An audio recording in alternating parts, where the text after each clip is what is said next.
I've spent the last 35 years studying history and politics slightly and all. And over the last 35 years of me studying mythology and history and all of it.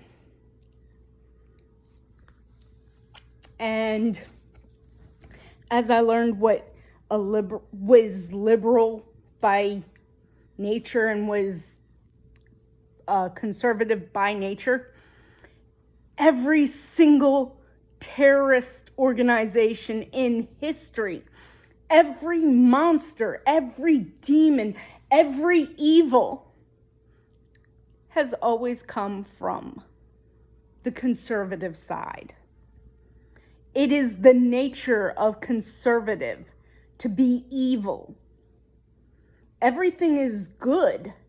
Every freedom we have been given in history, everything that has helped us as people, everything that has given us a advancement in technology, science, in knowledge, and even in faith and religion.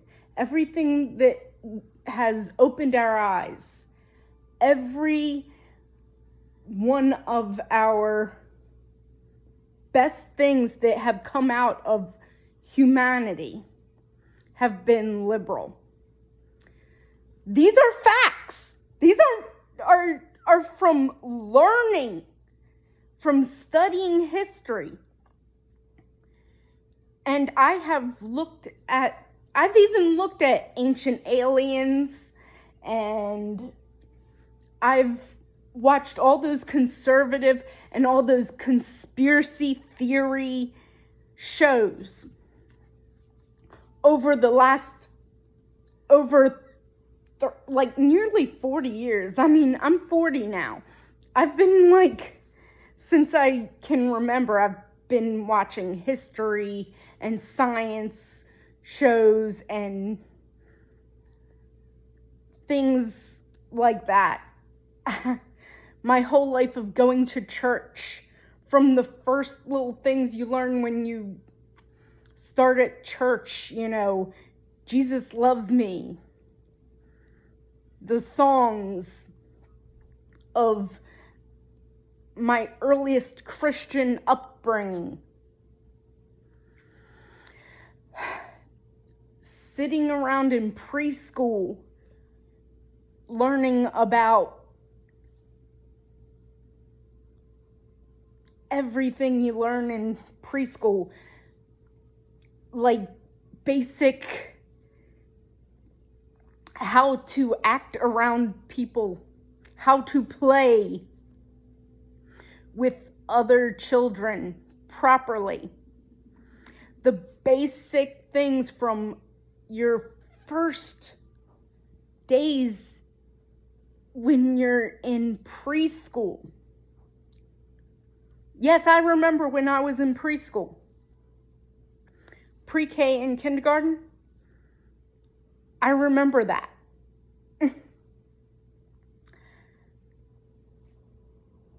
I actually remember pre-K and kindergarten. I remember those things. So I was probably 3 years old in pre-K.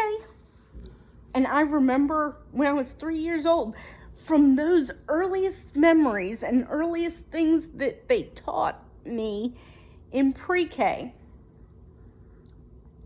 So close to 40 years of study.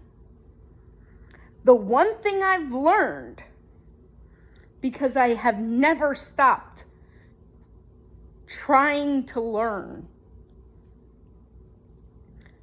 I have never stopped studying culture and history and science and the people around me.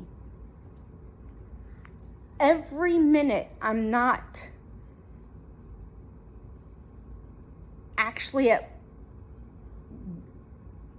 work, and even while I'm at work, because I've worked as I worked in as a cashier, in customer service my whole career. So even when I'm just in customer service, when I'm at home, I go on YouTube and the internet and I read books.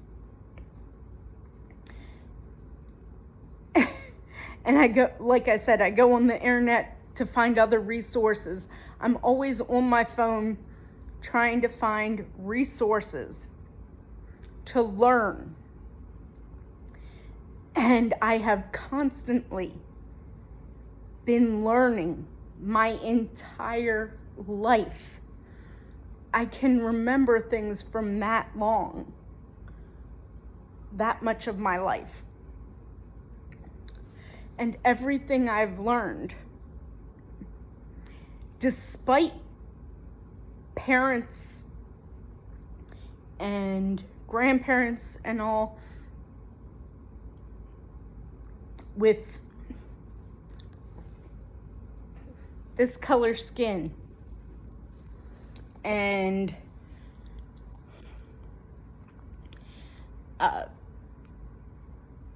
speaking against some of the things I have vocally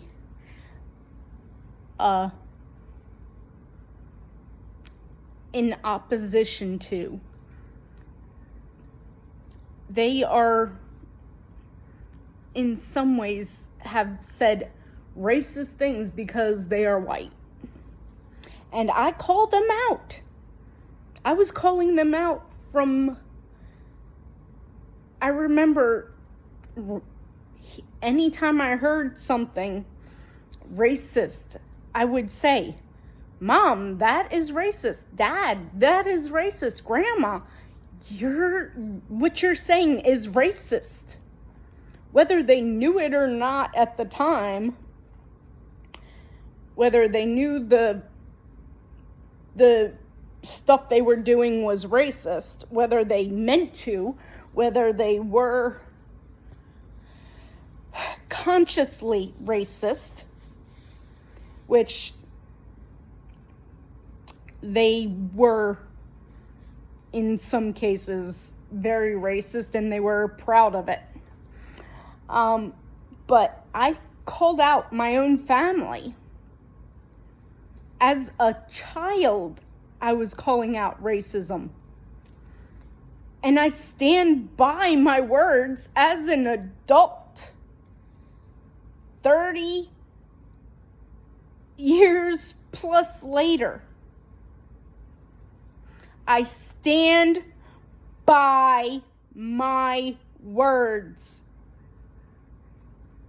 I stand by my stance against racism. I stand by my country fighting Nazis. So I will fight Nazis right here in my country. I am an American. If you are a Nazi or a fascist, you are not an American and you need to be prosecuted. And you are a criminal. You are not just un-American, you are a pirate. Under international law, all the crimes that you and others, even the assassination attempts and the assassination of Charlie Kirk by a Nazi because he wasn't Nazi enough. are all crimes they can be charged with. The crime of one is the crime of all, as established during the trial of Adolf Eichmann. You don't have to tell each other. I mean, their rhetoric calls for it. Charlie Kirk was assassinated by one of his own.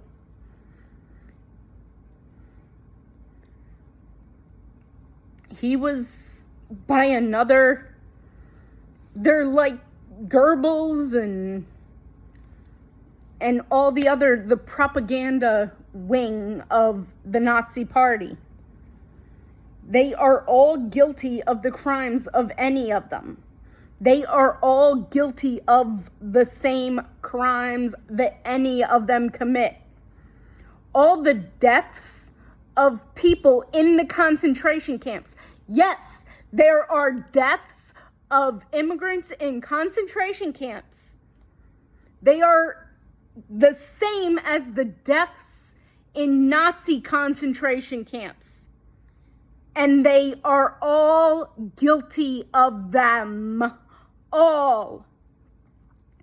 And the same as holding Hitler accountable, Donald Trump is accountable. So is anybody on Project 2025 that would hold J.D. Vance accountable. He was part of Project 2025. The entire organization of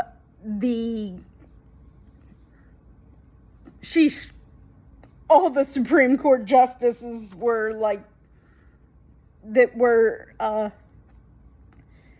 appointed under Republicans were all part of the Heritage Foundation, and the Heritage Foundation was part of Project 2025. So, the entire Supreme Court on the Republican side. And since all Supreme Court justices, by the way, they are automatically kicked off the Supreme Court. None of the Republican appointed justices are actually legitimate. Maybe Amy Coney Barrett, I would maybe argue. Amy Coney Barrett and the Democrats are, she's like the closest to being legitimate. And then I'm even a little shaky because she's done some decisions that might give me a little leeway on how she's in. Maybe she'll get a life sentence where the others get a death sentence. Under the law, it is death. But we can give leeway when they are slightly less a part of the mainstream, as we have given some Nazis life sentences. Some are still alive, or at least until they died of other causes from execution.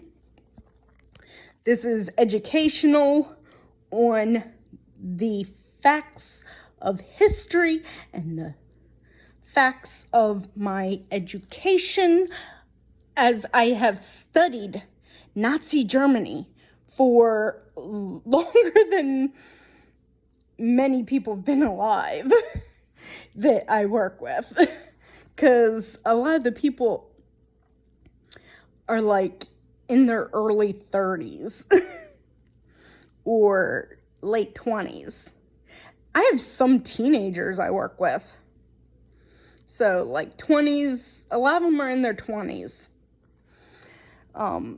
The older ones are in their early 30s or like 34. And I've studied about, like I said earlier, the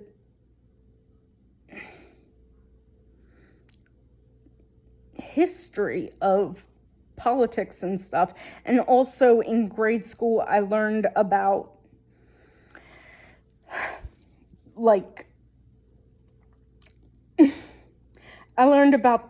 the genocide of the native peoples of America when the people, before a lot of the people I work with were born. Some of them were still in diapers. I was only a few years out of diapers. I was in like second grade. Okay, more than a few, because I was like 2. So I was like 5 years out of diapers, because I was like 7 in like second or third grade. I was like 7, 8 when I learned. And so I was like 5 years out of diapers. I was like 2 when I got potty trained.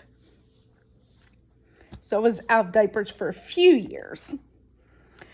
But the people I work with were not even born yet or still in diapers.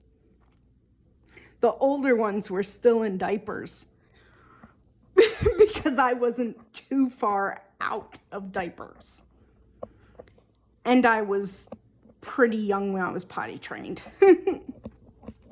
You know, for a normal person, I was not that far out of diapers. I was like 2, I think my mom said. No, 6 months. She said 6 months? No. Had to have been older than that. I think she said 6 months. I can't double check. My mother passed away a few years ago. But like, I was definitely before I was like 3, because I was potty trained when I was in kindergarten. And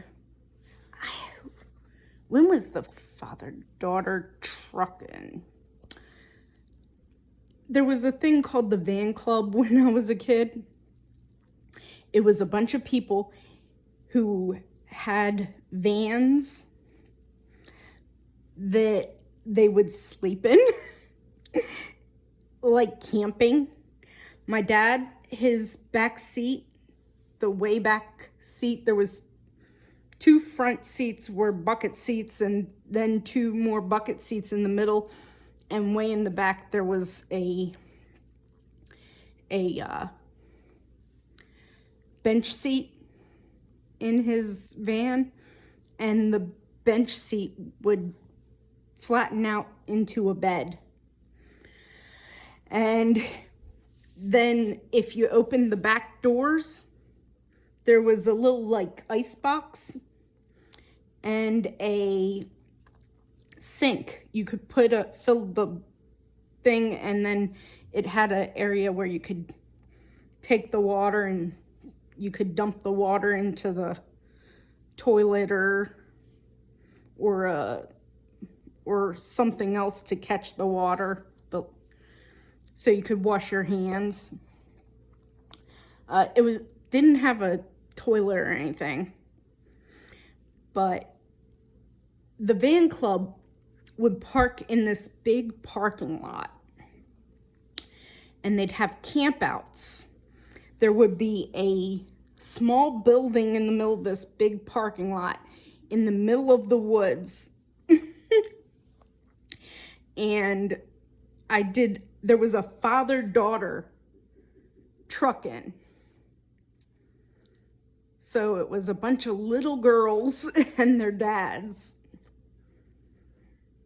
And I was like 2 when I went to the father-daughter truck-in with my father. My mother and brother did a few other ones with us. that I don't really remember. The last truckin' I remember going to, the only one I remember going to, was the father-daughter truckin', where I went with my father. And I remember it was a big parking lot with a building. And the building had bathrooms, men's and women's bathrooms. And I believe when I went to the bathroom, I went in alone. I was only 2, and I went in alone. I couldn't have been any more than 2 or 3, because and then I remember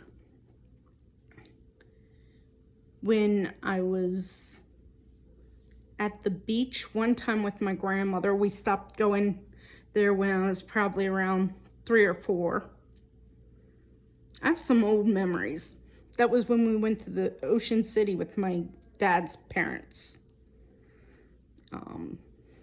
We also had a timeshare that we got rid of, that we had for like only till I was probably around 5 or 6. I remember we went every 4 years, and the first time I remember going, I was like around 4, to Florida. We'd go because we'd visit my dad's friend who lived in Florida. So I have a lot of memories of things before I was 5 years old. I have memories of things that happened before I turned 5 years old. I remember playing at school in the pre-K and the kindergarten classes. I remember different like holiday things. I remember Thanksgiving, making butter in kindergarten. So I'd have been 4 years old. I remember my 5th birthday when I was in kindergarten and had the kids I was in school with. I turned 5 when I was in kindergarten, so in April. So I remember April 1990. I remember my birthday party was at Chuck E. Cheese, and we had a few kids from school that came to my party. I remember my cousin was just born. His birthday is March 20th, 1990. And my birthday was April 11th. So he wasn't even a month old. And I remember him as a newborn and my aunt carrying him.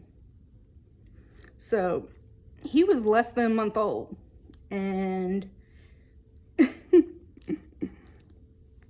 so I remember a bunch of things before my 5th birthday.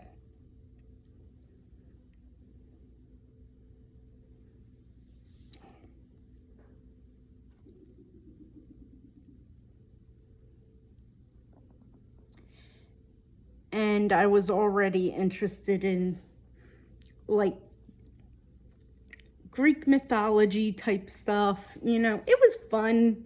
Hercules and stuff like that. You know, they would talk about it on different PBS shows and stuff. Nickelodeon. There was a show called Today's Special where a mannequin came to life when you put his hat on his head. He had this, like, his hat was a plaid hat, and he had suspenders and a tie. It was funny. And you put the hat on his head and say, "Hocus Pocus Alamacocus." And there was a mouse, a dormouse, Muffy, Sam the security guard, Jody the night manager, and the mannequin was Jeff. Jeff, Jody, Muffy, and Sam. Muffy the dormouse. Eureka's castle. Eureka was the sorceress. And of course, Mr. Rogers' Neighborhood and Sesame Street for kids. But there was, like, I watched a lot of history and Discovery. On Discovery, I remember in the early 90s, I watched Graham Kerr. I later found out I had heard of the Galloping Gourmet, and then it took me a few years before I found out that he was the Galloping Gourmet, and I hadn't heard, and a few years after I found out, heard of the Galloping Gourmet and how he had the fattening food and like that. And then Graham Kerr was the exact opposite. But I loved cooking. Yan Can Cook when I was a kid. Martin Yan Can Cook was a fun show to watch. But I watched a lot of TV, and starting in first grade, I was kind of pushed out where, like, I didn't really have many friends. Like, everyone turned on me, which probably explains that was about when I started gaining weight. My brother was probably more abusive because I was skinnier when I've seen some pictures of me very young where I was less bulky. And as a very young child,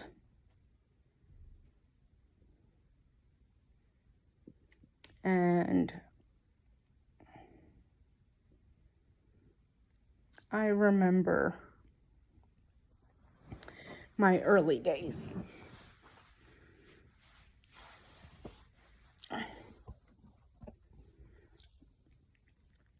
So much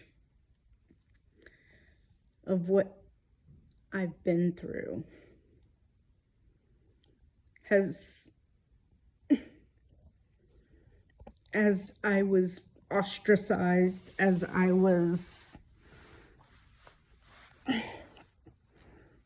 like, abused, my brother started putting me in headlocks, and because he watched wrestling, he would put wrestling moves on me and hurt me, and I wasn't strong enough to go against him, and he would, like, pin me down and hurt me. And even if I was like, would tap or whatever, try and get him off me, and he wouldn't let me go, and He was violent toward me as a child. He would put my arms behind my back and hurt me, and he was 4 years older than me.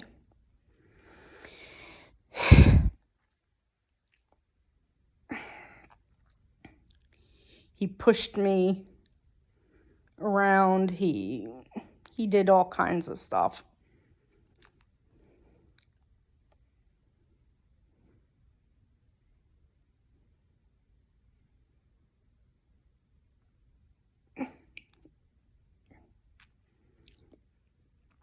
My mom, she tried to, but she couldn't control him. And as with most things, they want you to be ashamed of not being strong enough, just being a child, and not being able to do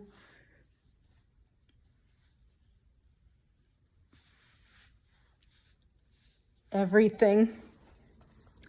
As soon as I was tall enough to reach by standing on we had, when you open the door to the cabinets, down the bottom, as soon as I was tall enough to stand on the cabinet, open the cabinet and stand on that and reach to the microwave or the toaster oven, it was my response. If I was hungry, my mom would just say, make yourself some toast or make yourself some eggs in the microwave. I was showed how,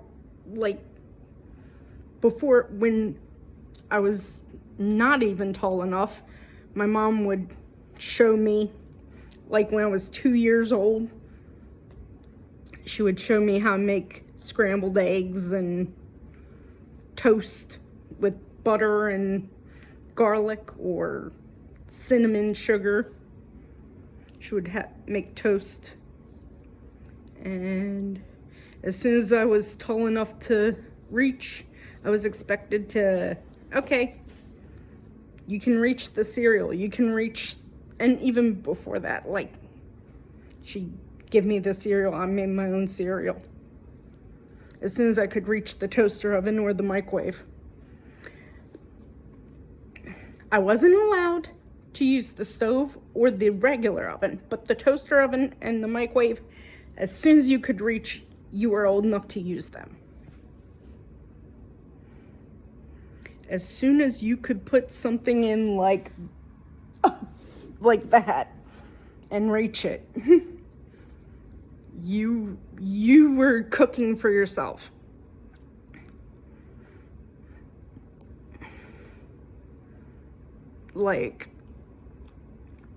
If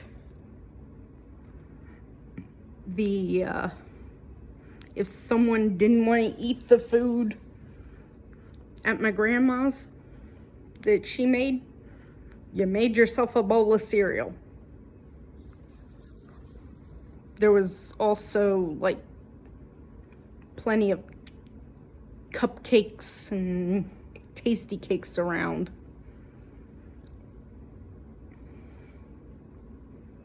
Our family wasn't very good with nutrition.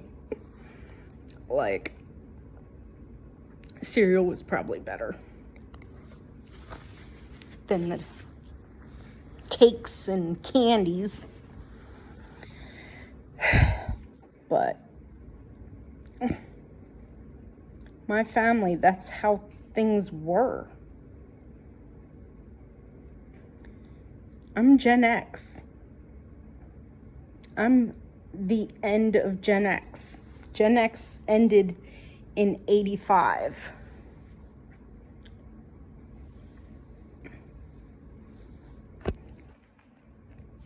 I'm the very last year of Gen X, and I was born in 1985.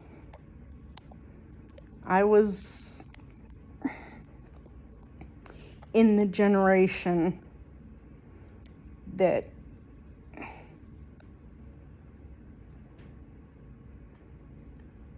we were outside playing. We had early video games. Nintendo, Atari. Yes, I played Atari. Like a real Atari. My uncles had one. We had Nintendo. My brother and I played Nintendo. SNES. We played video games. We watched, like I said, most of the shows. This was how we lived back then.